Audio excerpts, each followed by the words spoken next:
રોજ ઓટ્સ ખાવાથી આપણને શું ફાયદા થવાના છે?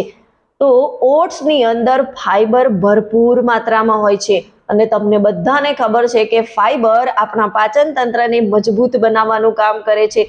કેમ કે ફાઈબરની અંદર સોલ્યુબલ ફાઈબર અને ઇનસોલ્યુબલ ફાઈબર એટલે કે ઘુલનશીલ અને અઘુલનશીલ ફાઈબર હોય છે, જે આપણા ડાયજેશનને મજબૂત બનાવે છે, આંતરડાની સાફ સફાઈ કરે છે, એટલે કે ક્લિનિંગનું કામ કરે છે. એટલા માટે આપણું પાચન તંત્ર સારું થાય છે અને પાચન રિલેટેડ સમસ્યાઓ, ગેસ, એસિડિટી, અપચો, કબજિયાત આવા બધામાંથી આપણને રાહત થાય છે.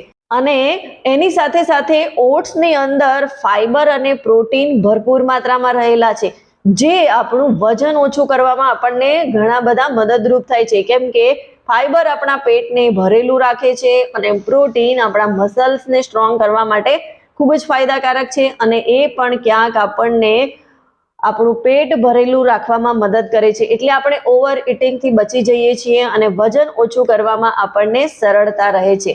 ઓટ્સની અંદર બીટા ગ્લુકોન નામક ઘુલનશીલ ફાઈબર હોય છે અને આ ઘુલનશીલ ફાઈબર આપણા બોડીમાંથી કોલેસ્ટ્રોલને ઓછું કરવાનું કામ કરે છે, એટલે કે ફેટને નેચરલી ફ્લેશ આઉટ કરવાનું કામ કરે છે, એને ફેટને નેચરલી સ્પંજ કરે છે અને એને આપણા શરીરમાંથી બહાર કાઢવાનું કામ કરે છે. એટલે કે આપણા શરીરની અંદર કોલેસ્ટ્રોલનું જે છે એની જાળવણી માટે, એને મેન્ટેન રાખવા માટે ખૂબ જ ફાયદાકારક છે. અને આપણું કોલેસ્ટ્રોલ સારું હોય તો આપણા હાર્ટને પણ હેલ્ધી રાખવામાં મદદરૂપ થાય છે. કેમ કે આપણું કોલેસ્ટ્રોલ મેન્ટેન હશે તો આપણું હાર્ટ પણ હેલ્ધી રહેશે. એટલે કોલેસ્ટ્રોલને ઓછું કરવા માટે, હાર્ટને હેલ્ધી રાખવા માટે પણ ઓટ્સ ખૂબ જ ફાયદાકારક છે. ઓટ્સની અંદર એન્ટીઓક્સિડન્ટ ભરપૂર માત્રામાં રહેલું છે અને એન્ટીઓક્સિડન્ટના કારણે આપણી સ્કિનને ચમકદાર બનાવે છે, સ્કિન ઉપર ગ્લો લાવવાનું કામ કરે છે.